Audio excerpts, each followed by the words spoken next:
लोकसभेचे निकाल हाती यायला सुरुवात झालेली आहे आणि एकूणच महाविकास आघाडीला मोठं संख्याबळ मिळताना सध्या दिसून येत आहे। आपल्यासोबत या ठिकाणी नीलम गोरे आहेत। तर ताई, एकीकडे जे आहे ते महायुती आणि महाविकास आघाडी यांच्यामध्ये खरं तर ही टफ फाईट बघायला मिळालेली होती, पण महाविकास आघाडीने चांगले नंबर्स सध्या मिळवलेले बघायला मिळतात। उमेदवार मोठ्या प्रमाणात जिंकत असल्याचं आणि मोठा लीड घेत असल्याचं देखील दिसून येतंय। ते अजून 2/3 फेऱ्या व्हायच्या आहेत। ज्यावेळेला 10पेक्षा जास्त फेऱ्या होतील, राऊंड्स होतील आणि त्याच्यामधला डिफरन्स जो असतो मतांमधला, तो ज्यावेळेला एका फेरीपेक्षा जास्त झाला आहे असं दिसता येईल, त्याच्यानंतर आपण निर्णायकपणे म्हणू शकतो, कारण हा अनेक बदल त्याच्यामध्ये होऊ शकतात। पण तरीही असं वाटतं आहे की एक चित्र भारताचं जर का पाहिलं तर भारताच्या चित्रामध्ये आजही आजच्या घडीला अगदी चांगल्या बहुमताने एनडीए आघाडी निवडून येईल। आणखी नरेंद्रजी मोदी परत पंतप्रधान होतील याच्याबद्दल कुठली शंका नाही आहे। महाराष्ट्राचा विचार करायचा झाला तर काही फेऱ्यांमध्ये आमचे उमेदवार कमी दिसते संख्या आणि महाविकास आघाडीची जास्त दिसते। पण हा आत्ता सकाळचे 11:15 वाजलेले आहेत। संध्याकाळी 6 वाजता ज्याला चित्र अजून स्पष्ट होईल किंवा 4 वाजता त्याच्यानंतर आपल्याला त्याच्यावर बोलता येईल। पण तरी मला असं वाटतं की निवडणूक आयोगाने पक्षपाती भूमिका घेतली का, EVM मशीन चालत नव्हती, हे जे सगळं चालली होती टीका किंवा रडगाणं, ती तरी आता मागे घ्या म्हणावं। निदान एवढं तरी मान्य करा की EVMमध्ये जाऊन तुम्ही तर स्वतः काही फेरफार केलेलं नाही आहेत, एवढं तर नक्कीच आहे। आणि त्याच्यामुळे तसं जर का केलेलं नाही आहे तर मग सरकारच्या वतीने कारण नसताना कुठलाही हस्तक्षेप झालेला नाही, हे देखील यामधून चांगल्या पद्धतीने समोर आलेलं आहे। आणि दुसरं म्हणजे दोन्ही आघाड्यांनी प्रचंड ताकदीने लढलेले आहेत, जनतेच्या बरोबर लढलेले आहेत।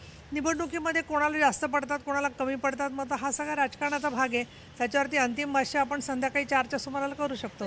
पण नाही, कुठला फॅक्टर जो आहे तो महाविकास आघाडीसाठी महत्त्वाचा ठरला असं वाटतं? कारण ज्या पद्धतीचे आकडे वाढलेत, लीड वाढलेला आहे किंवा ज्या पद्धतीचे त्यांचे उमेदवार जे आहेत ते सध्या निवडून येतानाची चिन्ह दिसत आहेत, तर कुठला फॅक्टर महत्त्वाचा वाटतो? एक मला असं जरूर वाटतं आहे की सारखं सातत्याने येणारी अवकाळी पाऊस, त्याच्यानंतर वेगवेगळ्या पद्धतीच्या नैसर्गिक आपत्ती, याच्यामुळे सुद्धा जनता काही प्रमाणात त्रासलेली असेल। परंतु मतदानाचे आकडे कोणाकडून कशा पद्धतीने आलेले आहेत हे जोपर्यंत चित्र स्पष्ट होत नाही तोपर्यंत त्याच्यावर काही बोलणं योग्य होईल असं मला वाटत नाही। पण ज्या पद्धतीनं इमोशनल फॅक्टर देखील उद्धव ठाकरे आणि शरद पवार यांच्या बाबतीतला दिसून आला होता। शरद पवार हे ज्या पद्धतीनं अनेक सभा घेताना दिसून आले होते आणि उद्धव ठाकरे यांना सहानुभूती पक्षफुटीमुळे झालेली दिसून आली। तुम्हाला वाटतं का या सगळ्या गोष्टी कुठेतरी त्यांचे आकडे वाढण्यास कारणीभूत आहेत? निवडणुकीचा निकाल हा अनेक कारणांच्यामुळे होत असतो। जेवढा तो एका वरच्या फॅक्टरमुळे होतो तेवढाच कार्यकर्त्यांच्यामुळे जसा होतो तसंच काही वेळेला भ्रम पसरवण्यामुळे सुद्धा होत असतो।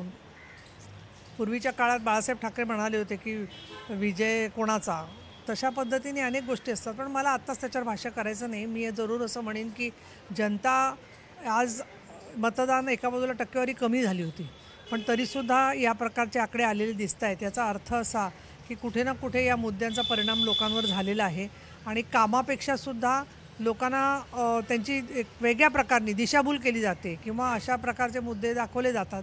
तर याच्याबद्दलचं काही जरूर अंतिम निर्णय झाल्यावरती बोलता येईल। जसा एक महत्त्वाचा मुद्दा आपण मांडलेला होता की EVM संदर्भातला आरोप जो आहे तो विरोधकांनी केलेला बघायला मिळाला होता। तसाच फतवे काढला असल्याचा आरोपही विरोधकांवर जो आहे तो सरकारी पक्षांनी केलेला बघायला मिळाला। कुठेतरी या सगळ्या गोष्टी कुठे कारणीभूत ठरतात? ते फतवे तर निघतातच, ते नेहमीच आहे। फतवा दर वेळेला अमुक एका वारी काढला जातो आणि तो फतवा निघाल्यानंतर भूमिका बदलते। आणि आता त्यांची तर अनेक लोकांची जी स्टेटमेंट येत होती की आम्ही आता आमच्या उमेदवार आमच्या विचाराचा आहे की नाही याच्यापेक्षा सुद्धा भाजपला आणखीन NDAला कोण हरवू शकेल हाच फक्त आम्ही विचार करतो आहे। म्हणजे मग इथे कुठलाच तत्वविचार किंवा कामाचा निकष हा राहत नाही, केवळ कुणाला तरी विरोध करायचा एवढाच निकष असतो। पण ठीक आहे, लोकशाहीमध्ये शेवटी नंबर्स, संख्येला फार महत्त्व आहे आणि त्याच्यामुळे जे जे काही युद्धामध्ये किंवा याच्यामध्ये यशस्वी झालं ते यशस्वी आहे असं म्हटलं येतं। पण अजूनसुद्धा चित्र अजून पूर्ण फायनल झालं आहे असं मला वाटत नाही आहे।